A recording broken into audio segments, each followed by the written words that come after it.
The first really big convention I went to was in Milton Keynes, a thing called Collectomania.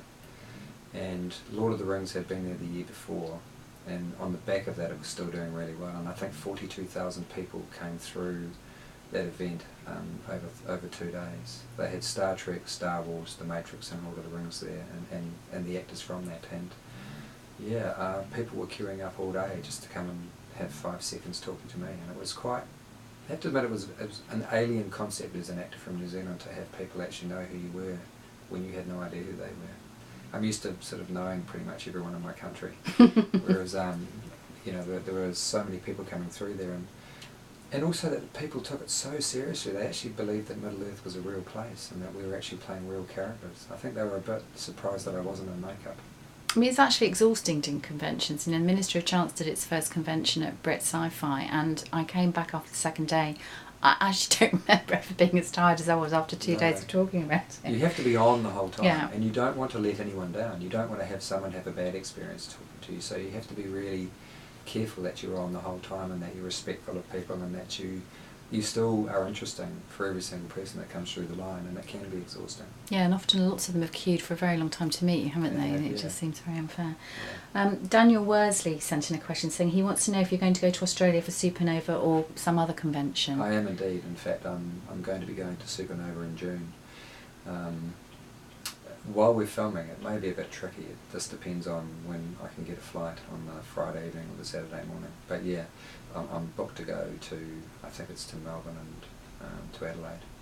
Now obviously I know you're going to be going off to do some more filming on The Hobbit. Yes. I'm not going to ask you what you're going to be doing because probably the entire office will blow up spontaneously.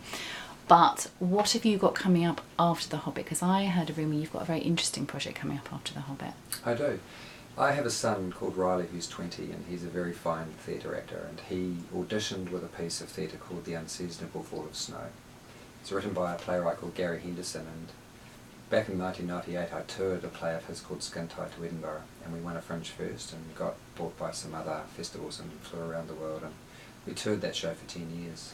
And this is a play that I've waited between 10 and 15 years to be old enough to play the part in it. And my son approached me to see if I would do the play with him. So at the end of filming we're going to do some rehearsals. We have a director called Jed Brophy, no relation, but we just thought it would be nice to have everyone having the same name. And she's pretty top-notch in New Zealand, isn't she? She's one of our top 3 theatre directors, and she's also a very fine actress in her own right. And we're going to, it's a site-specific piece of theatre, so we're trying to find the right venue to do it in New Zealand. But it's already had interest from the Edinburgh Festival and from a couple of festivals in New Zealand, simply on the back of the playwright. It's got a very good reputation. So there's a good chance we might actually get it at the Edinburgh Festival here, maybe even next year. Guy Masterson, who promoted us at the Edinburgh Festival, takes shows there every year. He's most well known for doing his one-man show about Under Milkwood and Animal Farm. And he has expressed an interest in being our promoter and taking it to the Traverse, which would be the theatre of choice that I'd like to. A little theatre in the Traverse would be perfect. Lovely. So yeah, that's probably the most exciting thing, apart from The Hobbit, of course, which is exciting. That's the most exciting thing for me because it'll be the first time I've actually worked with my son as an actor.